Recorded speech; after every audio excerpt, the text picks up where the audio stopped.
Ciao a tutti, benvenuti su GMC Motor News, il nuovo format di GMC Motor Passion. Sarà un format settimanale in cui parleremo di motori e automobili a 360 gradi. Raccoglierò ogni settimana le migliori informazioni che usciranno e farò un video settimanale con tutto il riassunto di quello che succede durante la settimana.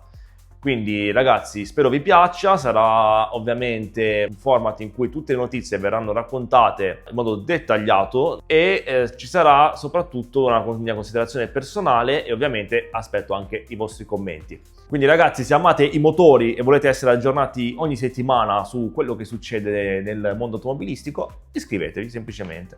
Allora, prima notizia che affrontiamo è il crollo di gennaio 2025 per il mercato automobilistico, dove le vendite a gennaio 2025 sono scese del 2%, ma la vera notizia è che Tesla è praticamente crollata al ribasso del 45,2%, un risultato abbastanza imbarazzante per la società di Elon Musk. Comunque marchi come Volkswagen e Renault sono cresciuti e soprattutto sono state vendute molte più auto ibride e elettriche rispetto ai diesel e benzina, un dato in crescita, ma quindi togliendo Tesla appunto per la concorrenza che a quanto pare inizia a farsi piazza nel mercato automobilistico delle auto elettriche. Curiosa è l'intervista fatta da Nils Van Roy, che praticamente sostiene che i ricchi che comprano auto sportive,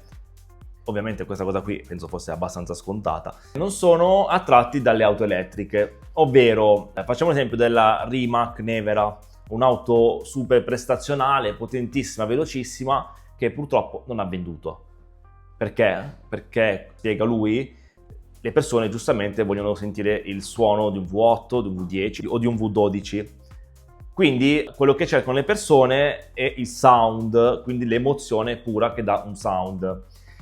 In tutto ciò Porsche ha provato a togliere questo problema inventando il Porsche Electric Sound, che fa sì di avere un suono fake all'interno della vettura. È stato sviluppato sulla Taycan, ma che comunque non ha riscosso molto successo.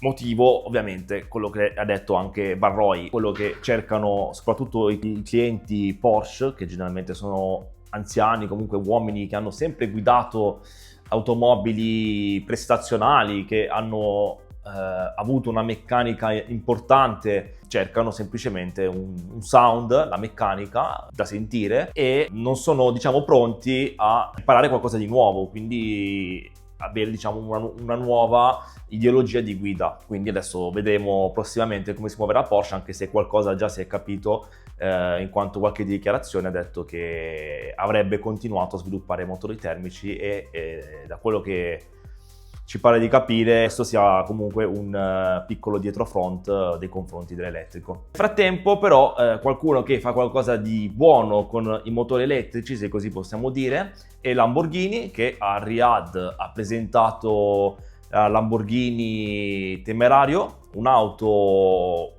potentissima con un motore biturbo V8 abbinato a 3 motori elettrici che con tecnologia plug-in arriva a erogare ben 920 cavalli. Un mostro di macchina con uno 0-100 di 2,7 secondi, una velocità massima, pensate, di 343 km/h, un missile terra-aria. Sfrutta la tecnologia già vista su Lamborghini Revuelto con delle innovazioni che promettono appunto prestazioni da urlo, ma basta già vedere i numeri che è qualcosa di esagerato. Sarà sicuramente un mix di emozioni e divertimento assicurato da parte di Lamborghini con questa nuova auto che speriamo di vedere prossimamente, almeno in giro. Nel frattempo BMW decide di celebrare il compleanno di Valentino Rossi, sì, proprio il dottore, attraverso una serie speciale di BMW M4 Competition, una serie speciale che fa sì che il motore eroghi 505 cavalli, quindi maggiore potenza. L'accelerazione inoltre da 0 a 100 avviene in 3 secondi e 4, mentre i 200 km/h vengono raggiunti in 11,1 secondo. con la velocità massima, con l'M-Drivers Package, è limitata a 302 km/h. Diciamo la particolarità di questo modello sta in tutti i vari omaggi a Valentino Rossi, il numero 46 che lo troviamo praticamente in tutta la macchina. Ci sono 92 esemplari di BMW M4 versione 46 Sport e 46 Style. Ovviamente perché questo? Perché Valentino Rossi dal 2023 è pilota ufficiale di BMW M, gareggiando con la BMW M4 GT3 nel GT World Challenge e nella FIA Cup. Per cui quindi è stata fatta questa auto in suo onore. Quest'auto qui verrà venduta al prezzo di 172.000 euro. Inoltre l'acquirente riuscirà ad avere 2 giorni al VR46 Motor Ranch a Tavuglia, con barbecue compreso e un incontro con Valentino Rossi, seguito poi da un BMW M Driving Experience alla pista di Misano. Ovviamente è una versione che col tempo, come ben sappiamo in queste versioni molto particolari, prenderà moltissimo valore, soprattutto perché è un'auto che costa quasi 200.000 euro, quindi ci mancherebbe altro. E voi, soldi permettendo, la prendereste l'auto di Valentino Rossi? Io sì, sinceramente.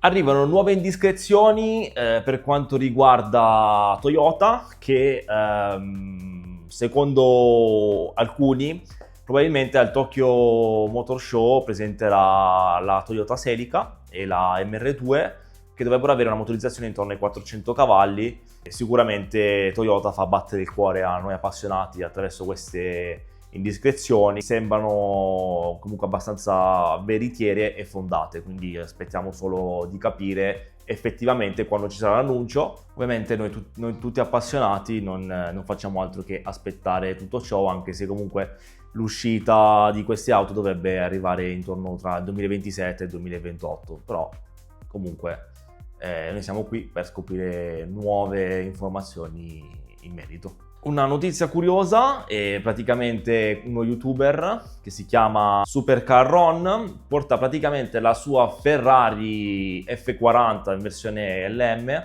in una pista sul lago ghiacciato in Colorado, e il video praticamente è diventato subito virale. E che dire ragazzi, una goduria totale, vi lascio le immagini così capite di cosa sto parlando. Ovviamente tutto è fantastico, primo perché comunque il rischio di portarsi una Ferrari sul lago ghiacciato, sicuramente gestire i suoi 478 cavalli e la trazione posteriore non è semplicissimo, però vabbè, comunque con le gomme chiodate sarà stato sicuramente una bella sfida per lo youtuber, e ovviamente è bellissimo da vedere.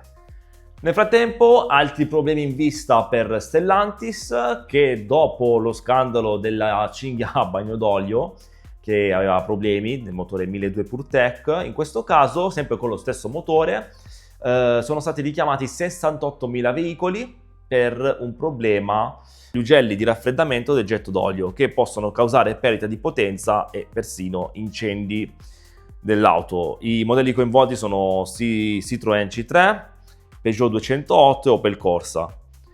Ovviamente tutto ciò è un problema ancora, sempre per questo povero motore, se così dobbiamo chiamarlo, di casa Stellantis.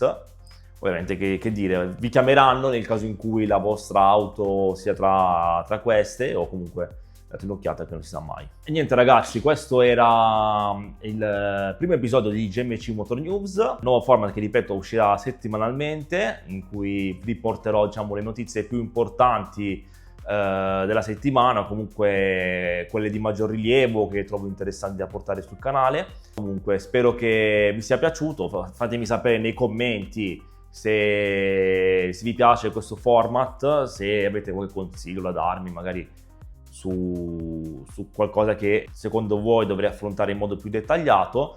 E che dire, se il video vi è piaciuto lasciate un like, che non vi costa nulla, e se volete sapere altre notizie a livello motoristico, niente, iscrivetevi al canale.